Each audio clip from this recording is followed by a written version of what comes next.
Assalamualaikum warahmatullahi wabarakatuh. Balik lagi di Creative Channel.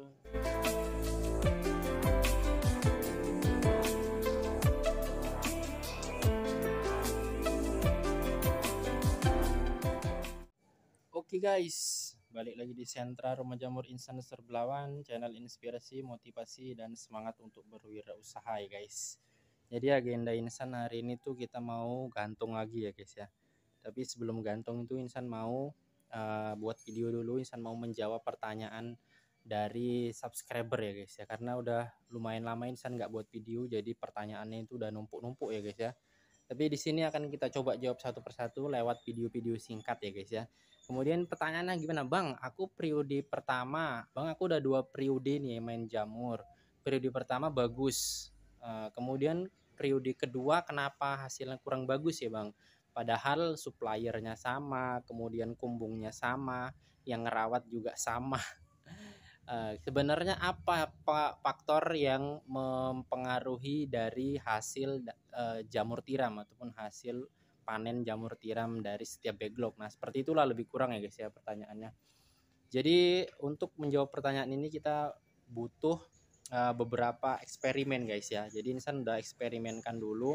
Sebelum Insan bisa buat backlog sendiri, kita juga beli ya, beli dari teman-teman ataupun supplier-supplier terdekat supaya hasilnya bisa kita bandingkan.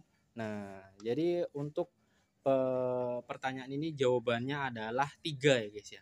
Faktor apa yang mempengaruhi dari hasil jamur? Jawabannya ada 3. Yang pertama kualitas backlog udah wajib harus yang standar ya, minimal yang bagus kalau bisa.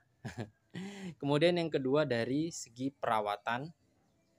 Kemudian yang ketiga dari segi kumbung. Nah, jadi 3 faktor ini ya guys ya. Kalau backlog udah nggak bisa ditawar lagi, harus backlog yang standar lah ya, dari ukuran, nutrisi, kemudian apalagi ya. Kemudian kalau dari backlog ini ya ukuran, nutrisi, dan jadi 2 itu ya guys ya, dari ukuran dan nutrisi juga harus standar lah, nggak usah berlebih-lebih. Kemudian yang kedua adalah dari kumbung guys ya. Kumbung yang standar itu bagaimana sih Bang? Lihat kumbung Insan ini guys ya. Kumbung Insan ini hanya di teras rumah nih guys ya. Nih teras rumah Insan modifikasi dengan dipasangi rak gini, nanti kemungkinan bisa penuh sampai sana. Jadi sebenarnya standarisasi kumbung itu dia nggak harus sejuk dingin, nggak harus apalagi lembab, nggak harus gelap. Nah, jadi standarisasi kumbung itu yang penting dia pencahayaannya tidak terlalu terang, yang pertama. Yang kemudian yang kedua sirkulasi udaranya juga kita batasi, jangan terlalu ada angin kencang. Nah, kemudian yang ketiga kalau misalkan kumbungnya ini agak sedikit panas gini, ya kita harus memaksimalkan intensitas penyiraman. Tuh lihat backlognya masih basah-basah semua ya, kita pakai selang untuk penyiraman. Nah, jadi itu guys ya. Jadi untuk kumbung sendiri harus rutin disiram atau rutin dibasahi. Kemudian dari kumbung ini kita bisa menghasilkan ataupun bisa menciptakan lingkungan yang diinginkan oleh si jamur tiram. Jadi nggak harus seperti ini. Jadi kita bisa memodifikasinya sendiri guys. Kemudian yang ketiga itu perawatan, seperti yang saya bilang ya, kita harus menjaga kelembapannya, menjaga suhunya, menjaga sirkulasi udaranya, harus kita pantau terus. Nah, jadi berkaitan dengan pertanyaan si abangnya ini, katanya dia backlognya sama suppliernya, berarti otomatis mudah-mudahan ya nutrisinya sama. Kemudian yang kedua kumbungnya juga sama. Yang ketiga yang merawat juga dia, tapi hasilnya berbeda. Itu berarti ada campur tangan faktor ketiga guys ya. Faktor ketiga itu apa Bang? Faktor ketiga itu biasanya dari cuaca, cuaca atau iklim ya guys ya. Cuaca atau iklim yang berubah. Mungkin di musim ataupun periode pertama si abangnya ini masih curah hujannya tinggi. Jadi masih sejuk lah hawanya ya guys ya.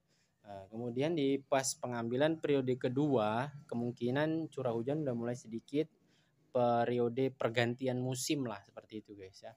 Jadi kemungkinan curah hujan udah mulai sedikit dan cuacanya mulai panas. Jadi bisa jadi yang kedua itu pertumbuhannya terhambat. Nah, jadinya makanya ada perbedaan di periode pertama dan periode kedua. Tapi buat teman-teman yang jadi pengusaha, jangan jadikan itu hambatan. Memang rezekinya pengusaha itu seperti itu. Kadang di atas, kadang di bawah, kadang banyak, kadang sedikit. Jadi kita harus pinter lah ya, pandai-pandai kita dalam mengelola keuangannya seperti itu guys. Nah, jadi itu ya guys ya. Kemudian masih ada tambahan sih guys ya, satu lagi. Tambahannya ini ya baru Insan sadari sih beberapa waktu yang lalu, dan ternyata faktor tambahannya itu adalah faktor rezeki ya guys ya. Jadi udah memang ketentuan yang maha kuasa bahwasanya memang periode kedua itu ya udah takdir kita ya, rezekinya berkurang. Walaupun mungkin curah hujannya makin tinggi bisa jadi, ataupun sirkulasi udaranya makin lembab atau hawanya sejuk, tapi kok jamur tetap nggak bagus atau hasilnya nggak bagus, berarti memang udah rezeki kita segitu, ya udah kita syukurin aja guys. Kita syukurin, kita nikmatin hasil yang diberikan Allah Subhanahu wa taala, karena periode-periode berikutnya pasti akan diberikan ataupun ditingkatkan lagi guys ya. Nah, jadi seperti itulah guys video pada kesempatan kali ini, semoga bermanfaat. Kalau ada yang mau ditanyakan tulis di kolom komentar di bawah. Ini kemungkinan nanti 3 hari lagi ataupun 1 minggu lagi lah ini ya bisa tumbuh, karena dia udah full lama guys sebelum kita gantung. Nah, jadi seperti ini guys ya tampilannya. Semoga bermanfaat. Assalamualaikum warahmatullahi wabarakatuh.